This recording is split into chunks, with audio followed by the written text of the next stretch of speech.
Assalamualaikum warahmatullahi wabarakatuh.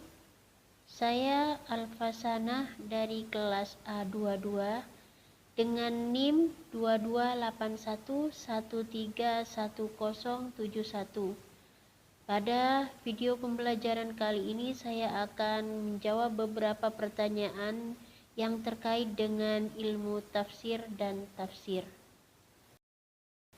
Di sini ada beberapa pertanyaan tentang ilmu tafsir. Yang pertama yaitu apa pengertian ilmu tafsir dan perbedaannya dengan tafsir itu sendiri serta bagaimana urgensinya bagi mufassir. Pertama-tama saya akan menjawab pertanyaan tentang apa sih ilmu tafsir. Nah, ilmu tafsir sendiri itu adalah ilmu yang mencakup kaidah, prinsip, metode-metode yang digunakan untuk menafsirkan Al-Quran secara benar dan sesuai dengan apa yang dimaksud oleh Allah.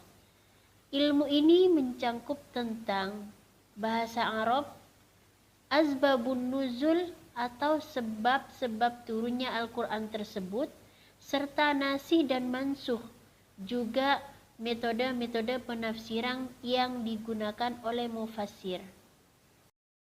Menurut Imam Az-Zarkashi, ilmu tafsir sendiri itu adalah ilmu untuk memahami kitab Allah yaitu Al-Quran yang diturunkan kepada Nabi Muhammad, menjelaskan maknanya serta hukum-hukum dan hikmah-hikmah yang terkandung di dalam Al-Quran itu sendiri.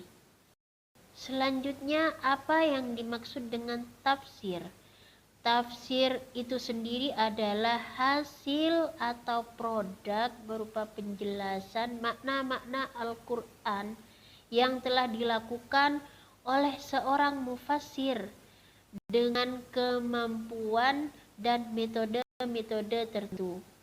Sedangkan yang dimaksud dengan mufassir itu adalah orang yang memiliki kemampuan untuk menjelaskan atau menafsirkan Al-Quran secara benar dan dapat dipertanggungjawabkan. Di sini ada beberapa perbedaan yang tegas antara ilmu tafsir dan tafsir. Yang pertama dari hakikatnya. Hakikat ilmu tafsir itu merupakan kaidah dan metodologi, sedangkan tafsir sendiri itu adalah hasil penafsirannya. Dari segi fungsinya, perbedaannya adalah ilmu tafsir sebagai alat atau pedoman, sedangkan tafsirnya sebagai penjelasan makna dari ayat tersebut. Sedangkan perbedaan yang ketiga yaitu dari sifatnya. Sifat ilmu tafsir itu bersifat teoritis, sedangkan tafsir itu bersifat aplikatif. Penguasaan ilmu tafsir menjadi syarat utama bagi mufassir, karena yang pertama yaitu untuk mencegah penafsiran subjektif dan spekulatif.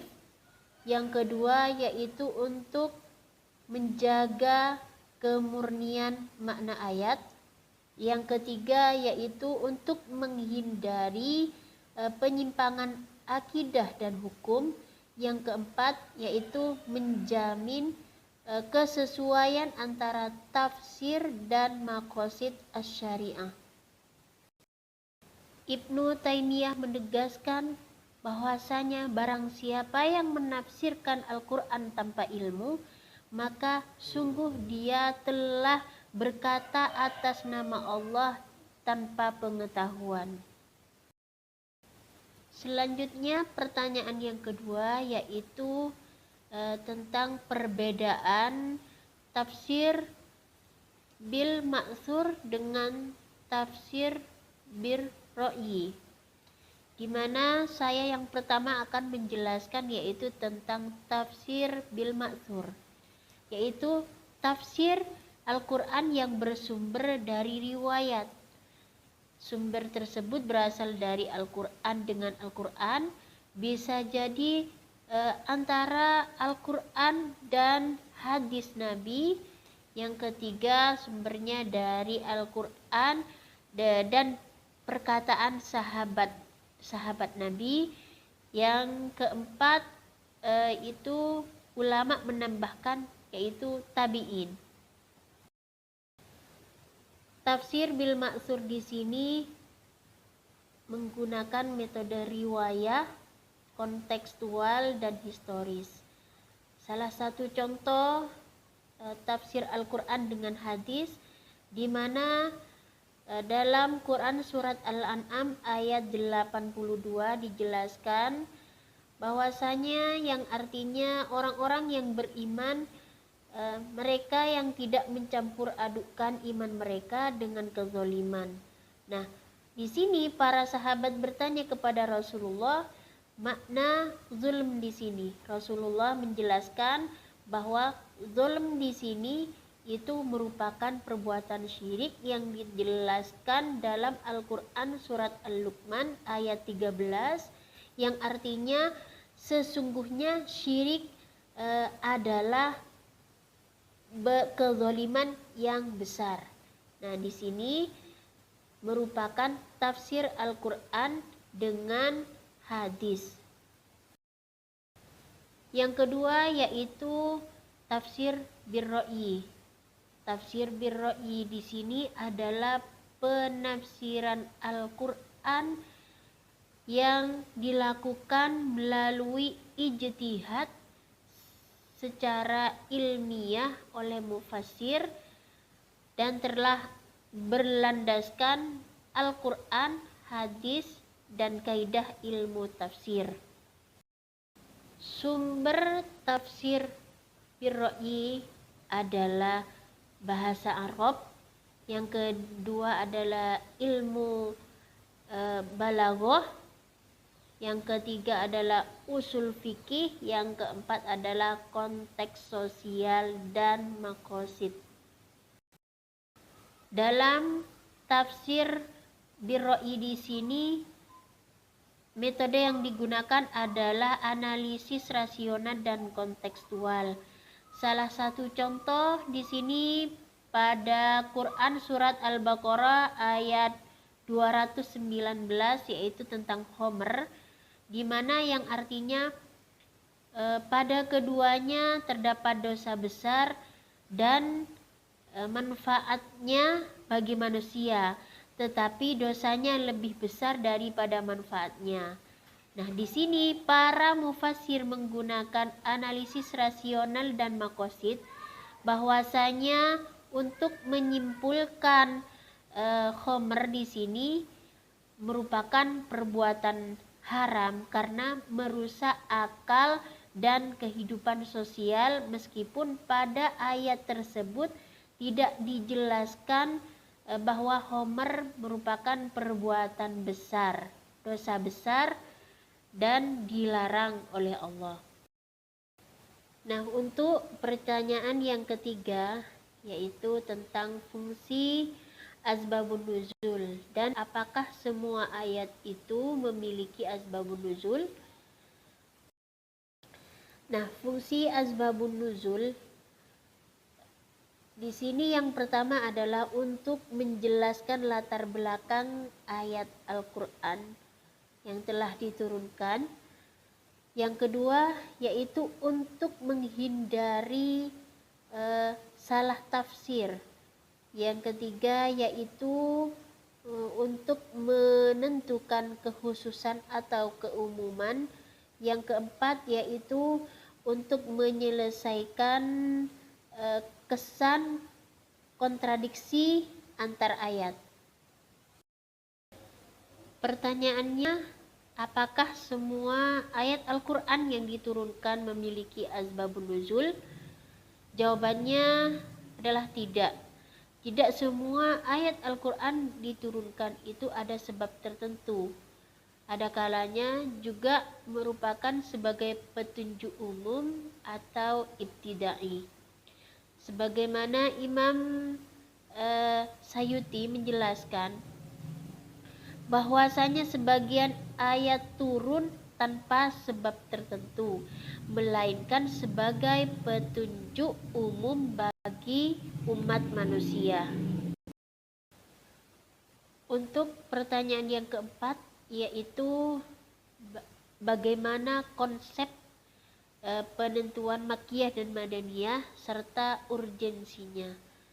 Nah, di sini saya jelaskan bahwa yang dinamakan surat Makkiyah adalah surat yang diturunkan di kota Mekah atau ayat yang turun sebelum hijrah Nabi Muhammad. Dan surat Madaniyah adalah surat atau ayat yang diturunkan di kota Madinah atau setelah Nabi Muhammad hijrah ke Madinah.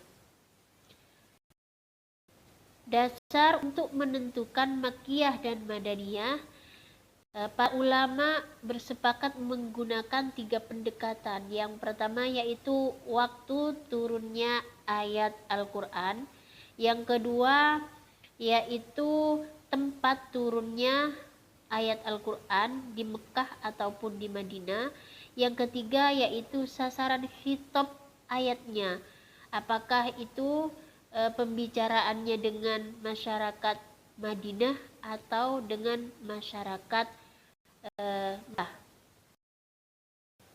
Adapun urgensi atau pentingnya Makkiyah dan Madaniyah, yang pertama yaitu membantu memahami konteks ayat, di mana para mufassir dapat mengetahui latar belakang sosial dan historisnya ayat-ayat tersebut.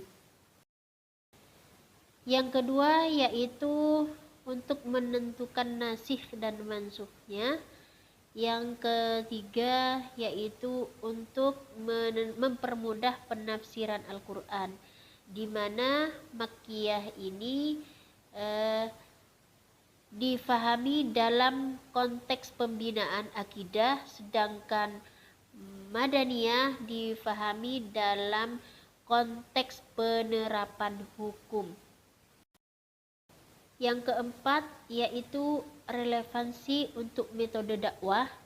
Yang kelima yaitu penting dalam ilmu tafsir dan ulumul Quran, di mana Makkiyah dan Madaniyah ini merupakan fondasi dalam ilmu tafsir dan ulumul Quran.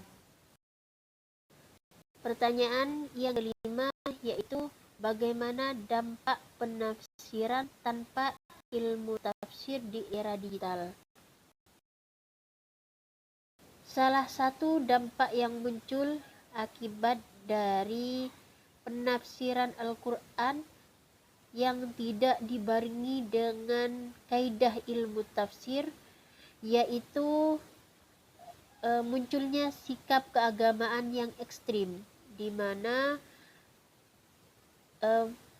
penafsiran tanpa kaidah yang melahirkan kebenaran tunggal.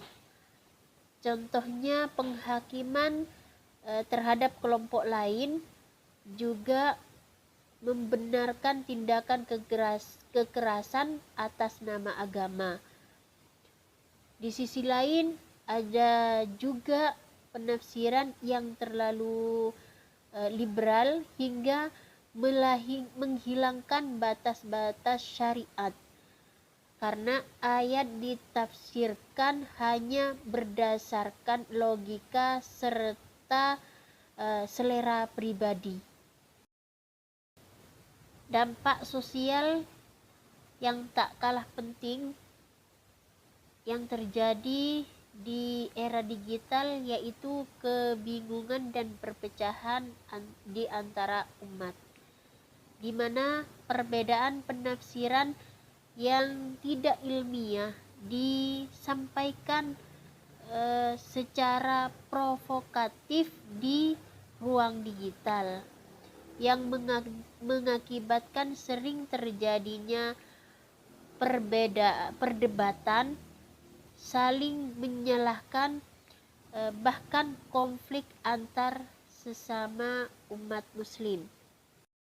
Dengan demikian, di era digital yang serba cepat ini, penguasaan dan penerapan ilmu tafsir menjadi sangat urgent, karena ilmu tafsir di sini berfungsi untuk menjaga kemurnian makna Al-Quran, menjaga subjektivitas penafsir proporsional, serta membawa rahmat bagi seluruh alam.